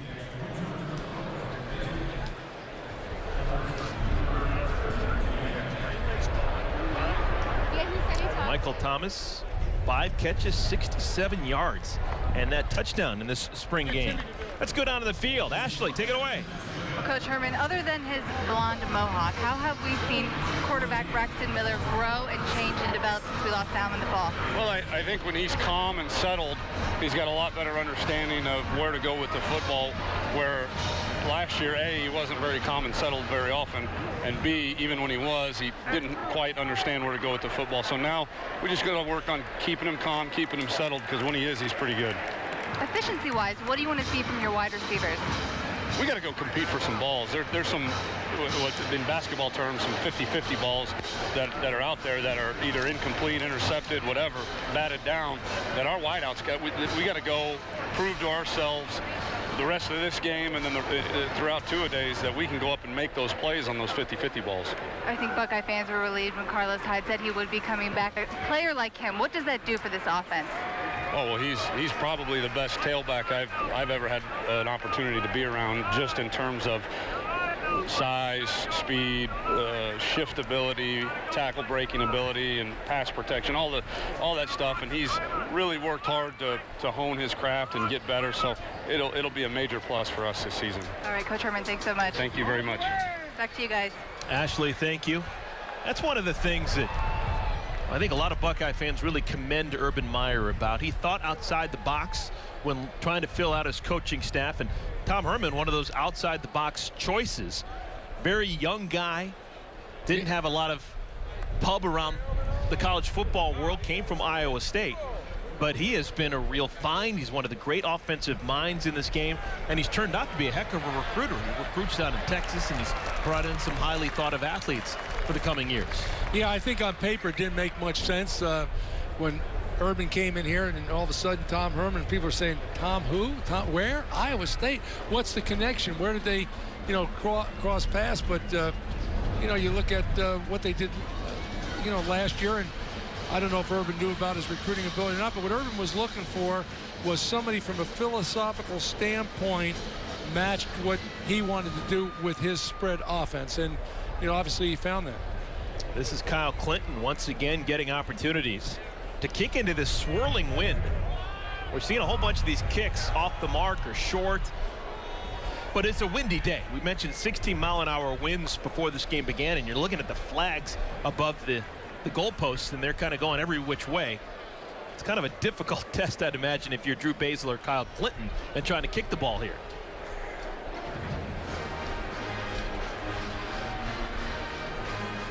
Well, we're in Cincinnati. Of course, if we were back in Columbus, we could get up close and personal. The brand new Woody Hayes statue right outside the football complex. He's got the hands on the hips, looking stern. Yeah, he's got that jaw set. I can tell you that. You know, one thing about Coach Hayes, when he made his mind up to do something, he was going to do it. And you talk about someone that was totally dedicated to the Ohio State University, Ohio State football, and the state of Ohio. He loved Ohio State, and you know, so many guys that went through there, like myself, you didn't understand what he was all about, what he was trying to teach you, while you were going through that, but when it was all said and done, as you get older, maybe you have kids, you figure it out. I mean, a lot of times people in the Midwest, when I make speeches, they'll say to me, "You played and coached for Woody Hayes?" And I'll say, "Yeah." They said, "Was he crazy?" And I'd say, crazy enough to put it in an institution? Nah, but if he was in, you might not let him out, And I say that tongue in cheek. I've got all the respect in the world for him. But I'm going to tell you three things that, in my estimation, that he really, really stood for was that he always had the players' well-being at heart. I mean, he might chew you out because you fumbled the ball. Don't go to English class, he might deck you. And I mean that in an affectionate way. Number two, he had the ability, players were very important to him, and he had a way of letting you know that. And last but not least, that if you had a bind, if you really had a problem, you could go to Coach Hayes, and he would go to the wall for you. And I think over the long course of time, that's why they put a statue up for him. That's why, players that maybe didn't like him when they were playing for him, all of a sudden have so much respect for him after they figured it out and they matured in their life.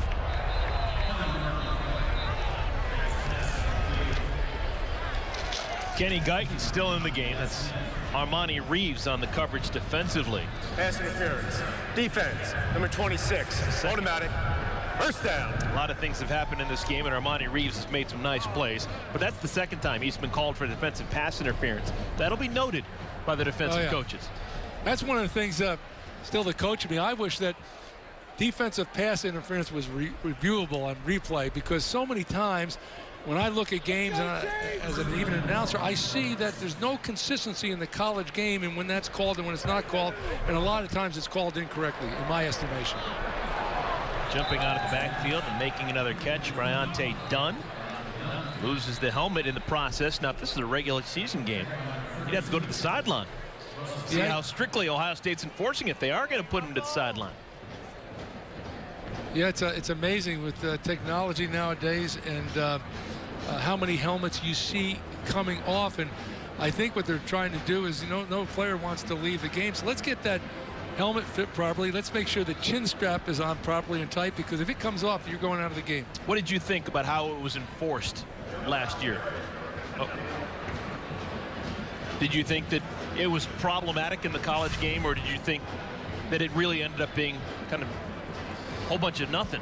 No, I don't. I think it was a good rule that was passed, and I think that there was some cases. I never saw a game personally where there was a large number, nor did I ever see a game where a helmet came off at a critical time in a game that might have had bearing on the outcome of the game. This is the first time today we've seen Kenny Guyton perform with the Scarlet team. This has generally been Braxton Miller's domain. So Kenny Guyton getting a chance to work with, for the most part, the first team offense. And Guyton, was he touched? No, he was not. That was Craig Fada who came in on the pressure, number 38 in white. Fada's had a nice day. He thought that he had the sack of Kenny Guyton, but it's not the call on the field. He was protesting to the official, to Urban Meyer, to everybody. He said, I had that guy. Come on now. Fada, former walk-on. This is a guy who was impressed so far this spring. Coaching staff telling us that he's starting to make a name for himself.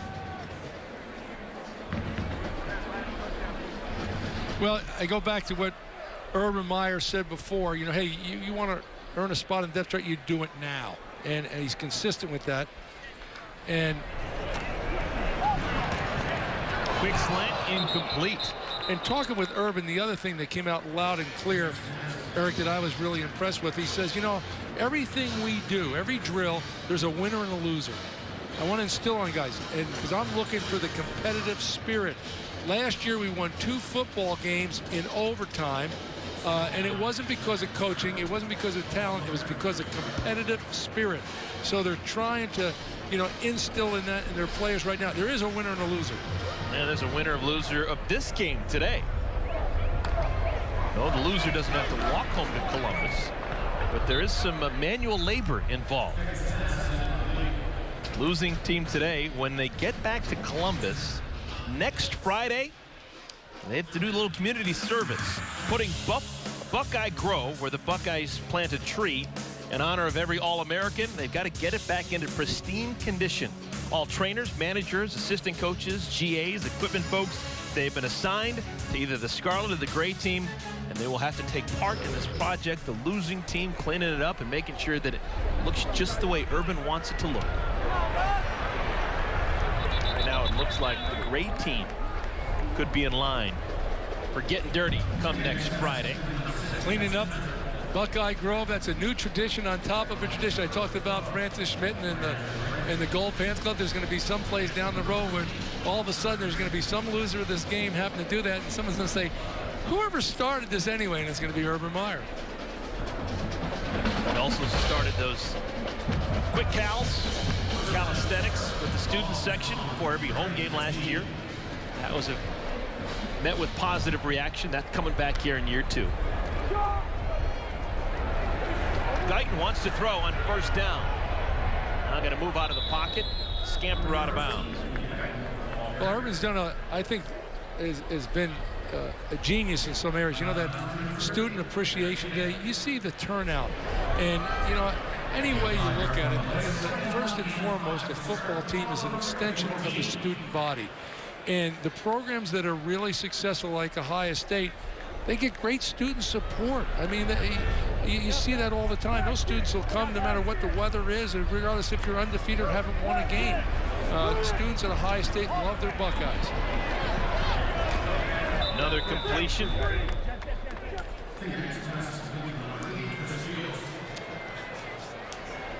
Well, before the game even began, this is the only time that the quarterbacks were getting involved in the hitting. Braxton Miller and Kenny Guyton. Very quick, spirited but quick. I heard that quick whistle. Yeah, that was a quick whistle right there. Hey, how about, let's go back to our halftime interview with President Gee. Huh? How about, you talk about a fan, he says this is the only game he can watch because during the regular season, he's too nervous to watch the game. I don't know if I quite believe that, but I mean, I think that tells you where his heart is into Ohio State athletics. Guys are starting to change jerseys now. Just saw Chris Fields, who has been on the Great team. He is now on the Scarlet team, and he scores a touchdown for the Scarlet team. Makes you wonder, now that he's on the Scarlet team, is he going to try and get out of cleaning up the Buckeye Grove? Hey, that's a good point. You know, it might be negotiable. And they ran that little reverse right into a corner blitz. It should have been blown up, but it went for the touchdown. So Chris Fields beginning the day on the Great team, now scoring a touchdown on the Scarlet team. That's his second touchdown. He has scored one for each side now. You know, the other point that I like what Urban's done, they have a big banner in their practice facility called The Chase. And when I talked to him about it, he says, you know, we're all chasing something. He says, you know, if you're a first-year player or a journeyman player, you're chasing a position. You're chasing a position on the depth chart. You know, if you're a starter, a season starter, you're chasing, you want to be an All-Big Ten player. If you're an All-Big Ten player, you're chasing, you want to be an All-American. If you're an All-American going to senior year, you might be chasing a chance to play the National Football League. And if you're a team, you're chasing a championship again and a national championship. I love the thought. I love the message that he's conveying to his football team. Still working on these long field goals. Urban Meyer telling us that last year they really didn't have much of a field goal game. They only attempted 11 of them on the year. I guess you'd always rather have the touchdown than the field goal, so you can't complain too much about that.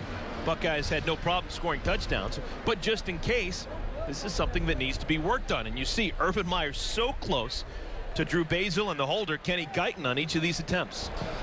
See, no one knows his football team better than Urban Meyer.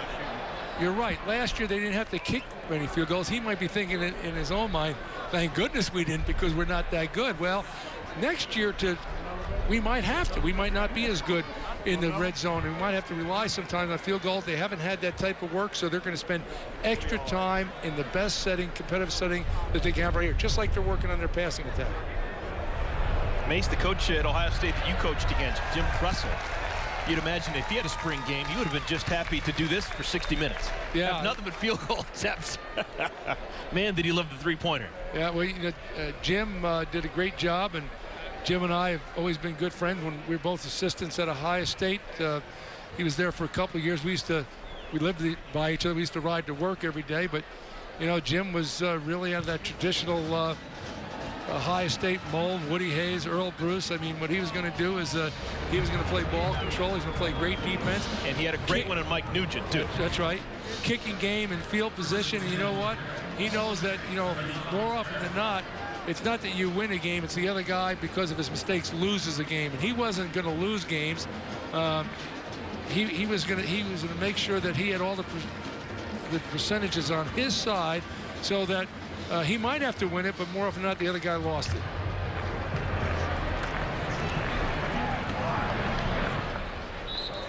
Well, a more traditional spring sport coming your way tomorrow. It is Big Ten baseball right here on the Big Ten Network. Michigan hosting Penn State. Then we will have Purdue and Illinois. Coverage starts tomorrow, noon Eastern, on BTN and BTN to go. You're a big baseball guy. There's been some good baseball played around the conference this year. Indiana's off to a terrific start. Ohio State not too shabby. Minnesota's got terrific pitching. Purdue was the pride of the conference a year ago, making it to the NCAA tournament. You know, you talk about University of Minnesota baseball, and I think John Anderson does a tremendous job up there. You know what the weather's like up there. I mean, I don't know how he ever, you know, I mean, you had the opening game in the new Siebert Field, and it had a snow delay. Come on now. First two games, one was a snow delay, one was a freezing rain delay. But yeah, Dave Winfield, Paul Molitor, there have been players coming through there over the years. Glenn Perkins. Cardell Jones still in at quarterback for Ohio State, completes it to Michael Thomas. Michael Thomas has had a good day, and that was one of the guys that Urban pointed out at the beginning. I want to see what he can do. Out of Los Angeles, California. He's now a sophomore, 6'2", 199 pounds. Told you he's very good friends with Braxton Miller, and that's never a bad thing. You always want to be buddy-buddy with your quarterback if you're a receiver. Helps get you the ball more frequently. Warren Ball continues to get use.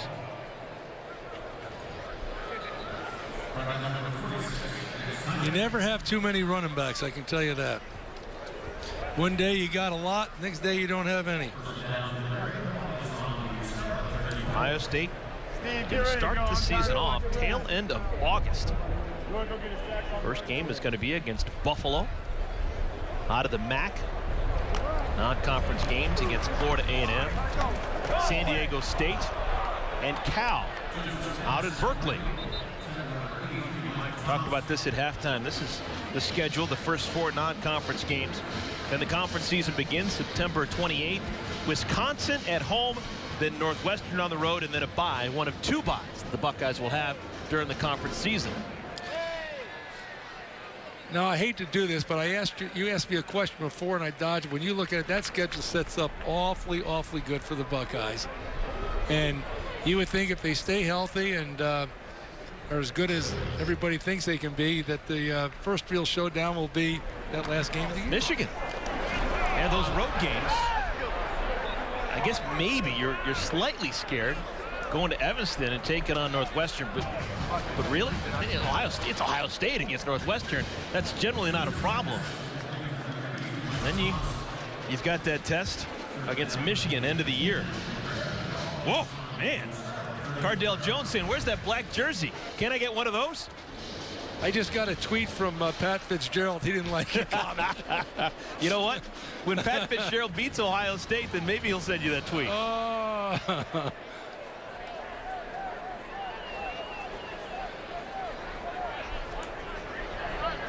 Under 3 minutes to play here in the Ohio State spring game. What do you think about Cardell Jones, what you've seen of him? Obviously, he looks the part, 6'5", 240 pounds. But do you think he's got the feet and the arm to play at this level? I think he's got the arm. I've watched him throw the ball out to both outs to the short side of the field, open side of the field. It goes out there on a rope.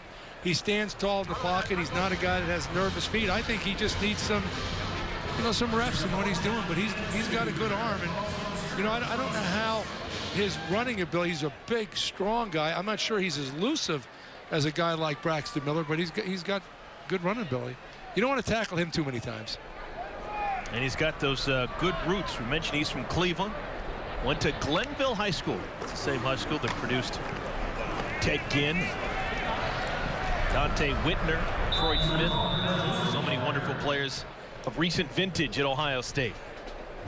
Yeah, you know, all of a sudden what Ted Ginn Sr. got going up there at Glenville, the number of players that have gone through there, not just for the Buckeyes, but for a lot of schools in the Big Ten area, truly amazing. Just a reminder, following this one, we have got Michigan's spring game. Right here on BTN to the end zone, incomplete. Nice defense play. Ball is broken up in the end zone nicely by Nick Sarek, sophomore from Cleveland's St. Ignatius High School. So what do you think? You think you looked at that non-conference schedule? I mentioned this before, but do you think Brady Hoke, when he's at San Diego State, scheduled, as he calls it, Ohio? What do you think? It's quite possible. We'll probably be in that time frame. Ohio State has played San Diego State in the past. Almost in 2003, 2004, they played San Diego State. And San Diego State, that game was a whale of a game. They could have won the game. Yes. Yeah. There's the non-conference schedule. Buffalo out of the MAC, San Diego State, Cal on the road, and then Florida A&M. That's a game that won't happen anytime in the future because Florida A&M out of the MEAC, that's a 1AA program, and those are being phased out of the Big Ten rotation.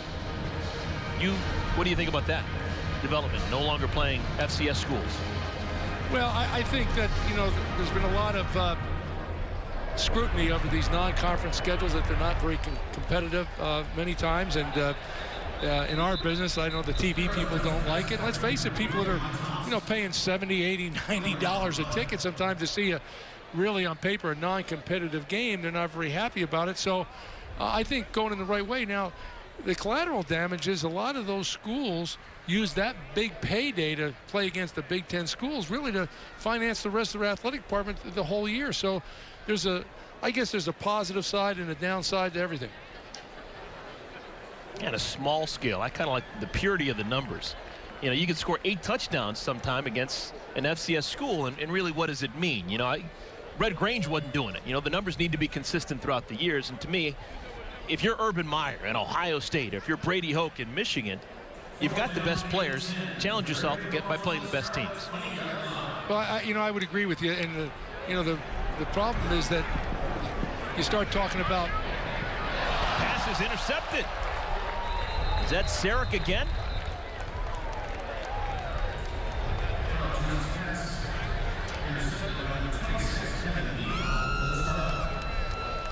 Kevin Niehoff actually got that interception.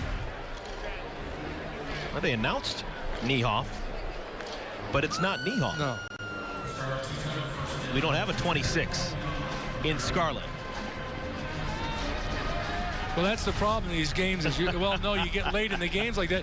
You got guys playing for both teams, guys switching jerseys. It is Niehoff. The back of the jersey says Niehoff, but he was not supposed to be wearing number 26. All right, so congratulations, Mr. Niehoff. That's right. We got the right guy. He got his name announced in the Paul Brown Stadium. That's the main thing.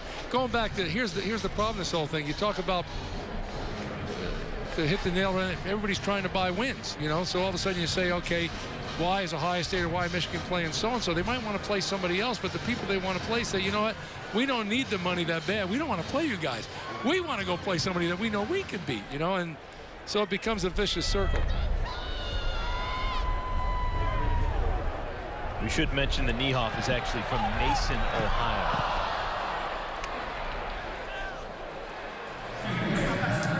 Incomplete, looking for another big play down the right side to Devin Smith, who has been Braxton Miller's big play guy today and last year as well. Final numbers for the junior to be 16 for 25, over 200 yards passing, and those 2 touchdowns. Didn't have a lot of rushing attempts, but that's by design. Ohio State, no desire to get Braxton Miller in the middle of those feisty defenders. Kenny Guyton is going to be tackled behind the line of scrimmage. There's that right tackle position again. Adolphus Washington was one of 2 players mentioned by name going into the halftime locker room as having good starts. Adolphus Washington and Noah Spence, his two defensive ends, who are going to be first-year starters come fall. And here's Chase Farris, the right tackle, who's trying to win that position. You could just see how disappointing. He knows that's not going to help him. Every play is going to be graded by that right tackle position. Again, that's Washington getting into the backfield, and he'll be credited with another sack. Now, do you think Taylor Decker, the other guy that's competing for that position, is kind of is rooting for the defensive end in that position? Come on, baby, let's go. I want to be the starter at Ohio State. All right, that's going to do it. We have reached the end of this spring game, but don't go anywhere, folks. We're going to have Urban Meyer talk with us in a moment. That's coming your way next, right here on the Big Ten Network.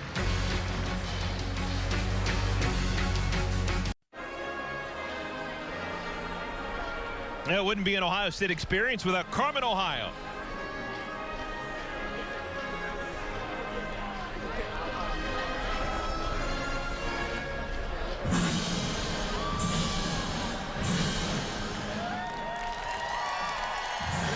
Wouldn't be an Ohio State experience without Carmen, Ohio. Urban Meyer standing by with our own Ashley Ignelzi. Ashley? Well, Coach Meyer, I know one of the team's mantras is grade the day. So now that the spring game is a wrap, how would you grade the day? I had a great day. It was a great day to become to Cincinnati, my hometown, and show these players Cincinnati. And then I just want to say thanks. What a great crowd. Come out and basically watch a practice. And we had a lot of our good players, for whatever reason, not play a lot. So it was a great day for Ohio State football.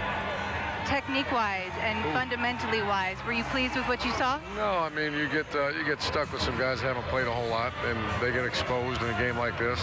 And we have some work to do with our offensive linemen.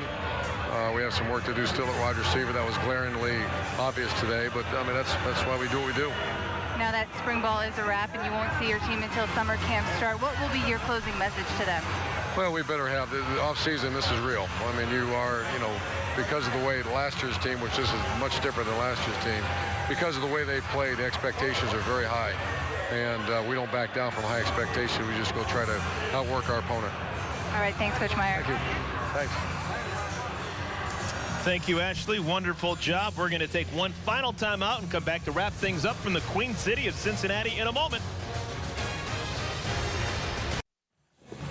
Welcome back, everyone. Cincinnati, Ohio. The Scarlet, led by Braxton Miller on offense. They win the 2013 Ohio State spring game. Glenn Mason, final thoughts from you on what you saw today. The Buckeyes are going to be good this year. Let's face it, a lot of their top players did not play today because of injuries, or as Urban put it, for whatever reason.